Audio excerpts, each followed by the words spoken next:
फिसाजोआ आंना बे समाव माने एकदमबारे JEE पास जागोदान माने इन्जिनियारिं फरायहैनो होननानै मोनसे माने मा होननानै बुङो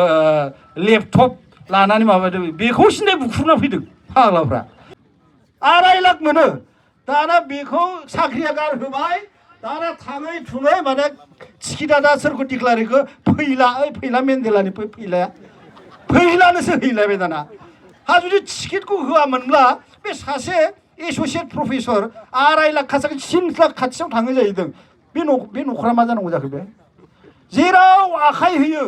बर'नि जिखिनि जातीय माबायानो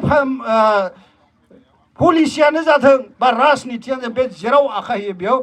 डिस्ट्राक्टिभ मोनसे माने परिबेस लाबोयो बे अखानायै फुङावसो प्रमद बर'आ फन हरबाय जाहैदों नोंनि टिकेटखौ केन्सेल खालामनाय जाबाय नोङो नमिनेसन होनो मोनथ'ला मानसिखौ बिदि खालामबायो फैसा हरनानै खै खौथि हरखो बेबा दाना माने दिपेन बर'जों आरो प्रमद बर'जों टिकेट होखानायखौनो केन्सेल दिपेन बर' प्रमद बर' आरो फैला जे सारमोननि माखासे खोथा डेन्जार खोथाफोरखौ खेंफ्रुदों सनितपुर बा बिश्वनाथ जिल्लानिफ्राय फैनानै नैबे बिथां सारा गासिबो 5 लाख रां खरि मोननो थांगासिनो दं बिनिख्रुइ साबसिन मा मावनांगौ जाखो बिनिख्रुइ देरसिन मा सासे माने सक्तिशालि नेता नांबावगौ जाखो जोंनो आं आसा खालामो जोंनि बे एबार जि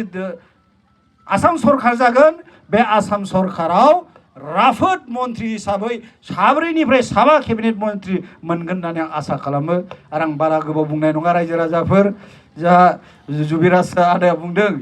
माने प्रमदनि बाथ्राखौ एसे बुंलांनांगौ होननानै प्रमदनि बाथ्राखौ बुङै 2020 सनाव खावब्ला सिब्ला मोनसे बिटिआर रेकर्ड खालामबोदों होननायनि दाय जादों आंहा खावब्ला सिब्ला ओमफ्राय मोनसे बाथ्रा होनफ्रांगारदोंमोन आंनाबो खुगाया एसे बिदि बारा थांफ्राङो नालाय मालाबा मा बुंदों बिटिआर माने एकर्डआ मोनसे वासार गनाय दंखल नारबाबो दै गनाय नङा दे बे होननानै आंहा दाय होबा आंनि न'खौ बुफ्रुजोबनाया आंबो भाग्यक्रमे गुवाहाटियाव दंफैयोमोन न'आव गैयामोन फिसाजोआ आंना बे समाव माने एकदमबारे JEE पास जागोदान माने इन्जिनियारिं फरायहैनो होननानै मोनसे माने मा होननानै बुङो लेपटप लानानै माबादों बेखौ सिन्थाय बुख्रुबना फैदों फाग्लाफ्रा उन्दै गथ'फोरखौ एकदमबारे बिटिआर एकर्डनि माने उल्था बर'नि माने जातिद्रहि होननानै होबाय जों लेक्सारा मारिबाय गावनो थांनानै माबाहैदों उत्तेजना खालामहैदों हा बेफोर मानसिखौ बोरै माने जों लिडार होननानै एक्सेप्ट खालामनांगौ जाखो जाय मानसिखौ प्रेसिडेन्ट खालामनायाव नै बिजय बिथाङा दं आं गाज्रि मोनजादों बै थेलामारायाव कनफारेन्स जादोंमोनलै आदा मा जादों माने क'क्राझारफोरनिया मा खालामनो नागिरदों गौतम बै माबानि मा होनो कुबसुगावनि गौतम मोसाहारि बिथांखौ प्रेसिडेन्ट बानायनो नागिरो जों आरो माने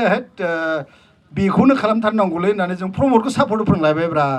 आंहा दाय ओरै गौतम बिथाङा दाबो मोजां मिनियो आंजों गोदोनि बायदि मिनिगाग्लाबा थेवबो माने नै दाख्लै आदानाव आलासि जाफैलायनाय जादों आरो माने बेफोरबायदि मानसिया जे माने थगायहैगोन समाजखौ जे ओरैबायदि बेले बेजे खालामगोन बिदि आं सानफेराखैमोन आरो बिनि बे सैथान आखुनि थाखाय जोंनि गेजेराव बेखौ मोनसे जोङो माने नाम दोनखुमादोंमोन दै रायजोफोर गाज्रिसो मोनगोन नामा खिन्थायोब्ला बै मानसिफोरनि सभाब सरित्रखौ नायनानै जों नाम दोनो जोंना बर'फ्रा मा नाम दोनो ना बयनिख्रुइ सैथानसिन माने जुनादा मा मिथिगौ ना सियाल जों बेखौ मा नाम दोनदों मिथिबाय सियालनि सानसे सिगां जोनोम मोननाय व्यक्ति होननानै जों बुङोमोन आरो ओरैबायदि थगायो आदा माने रबिराम नार्जारिनि सेराव बेफोरखौ बुंनो उसुबिदा मोनो मानो होनोबा आबसुलाइनिफ्राय फैनाय मानसि नालाय गावनि माबाखौनो फर्मार प्रेसिडेन्टखौनो बिगाब बुंथारबायलै होनजाबाय गियो आरो खिन्थु सभाबखौ नायोबाथ' बुङाबाबो थानो हाया हनै दा मा खालामदों लेटेस्ट थगायनाय दे आं आवगायनि थगायनायखौ बुंथ'ला दा मा थगायदों मिथिबाय ना UPPLखौ केन्डिडेट गेलेगोन होननानै जोंनि सनितपुर जिल्लानि दिखियाजुलियाव सासे फनिधर बसुमतारी होननायखौ एकदमबारे टिकेट डिक्लेयार खालामबाय सेकेन्ड फेजआवनो होदों सेकेन्ड फेजआव आरो बेसेरा बेबो आंनि फंबाय बायदियानो आं जेब्ला सनितपुर डिस्ट्रिक्टनि जेनेरेल सेक्रेटारिमोन बियो माने एसिस्टेन्ट जेनेरेल सेक्रेटारि जादों आरो आंनि बेखौ टिकेट होगोन होननानै जा माने दावखोबाय मानसियाबो एकदम गेलेनो गोसो जाबाय नंगौ सेंग्रा मानसि माने हाबा जाबाय थेवबो जोंनिख्रुइ एसे उन्दैसिन जस मोनसे फैबाय एकदम केम्पेन खालामबाय बियो थिगसे दाख्लै लास्ट 23 तारिख खालि माने केम्पेन ना अखानायै फुङावसो प्रमद बर'आ फन हरबाय जाहैदों नोंनि टिकेटखौ केन्सेल खालामनाय जाबाय नोङो नमिनेसन होनो मोनथ'ला मानसिखौ बिदि खालामबायो मानसिया लाजिनानै दिनैसिम सुइस अफ खुनु रावजों माबा गैला मा फाव जाखो बेलाय मानसिखौ दैखांबाय नोङो मा खारननि थाखाय बिनि टिकेटखौ बोखांनाय जायो बिनिबो खुनु एक्सप्लेनेसन गैया दिनैसिम खुनु स्टेटमेन्ट गैया मा खारन बेलाय जोंथ' मिथिगौ बे मानो बै ओनसोलनि जाय बिजेपि केन्डिडेट नोंथांमोननि बेयावबो बिराद डिस्टार्ब खालामफैयो बियो आं मिथिगौ अशक सिंगाल होनाय मारुवारि मानसि बे केन्डिडेट जाखारदों जै बर'आ केन्डिडेट जाबाय बे जेनोमोन थारमाने फैसा हरनानै खै खौथि हरखो बेबा दाना माने दिफेन बर'जों आरो प्रमद बर'जों टिकेट होखानायखौनो केन्सेल हा बिदि जाबाय बायो मानसिनि सभाबा हा बिनि लाइफनि जि लाइफआव प्रथमबार माने माबायाव फैदों राजनितियाव प्रथम माने स्टेपावनो बिथ्रे जाबाय बे नायलाय भिक्टिमाइज दा मानसिया दिनैसिम सुइस अफ आं माने सान्थनावनो फन खालामबाय दिनैसिम गैया न'खरनि गासिनाबो बेबायदि सुइस अफ जाजोबना दङ आरो मोनसे खालामबावबाय बेखौ बुंलांथारनोसै आं ओमफ्राय फोजोबसैबो बै नोंथांमोननि गभर्नमेन्ट कलेज क'क्राझार दा इउनिभारसिटि जाबाय बिनि सासे माबा दङमोन बिनि सासे एस'सियेट प्रफेसार जोंनि जोंहा माने रबिराम आदाया मोजां मिथिथारगौ आरो बिथांनि समावबो इडुकेसन सेक्रेटारि कमल बड'सा बिथां बै माबायाव मानास एसेम्बलि कनस्टिटुयेन्सियाव एमएलए टिकेट होगोन होननानै साख्रिनिफ्राय रिजाइनेसन होबाय एस'सियेट प्रफेसार खासा 2.5 लाख मोनो दाना बेखौ साख्रिया गारहोबाय दाना थाङै थुङै माने टिकेटआ दा सोरखौ डिक्लारेखौ फैला मेन्डेलानि फैलानोसो हैलायबाय दाना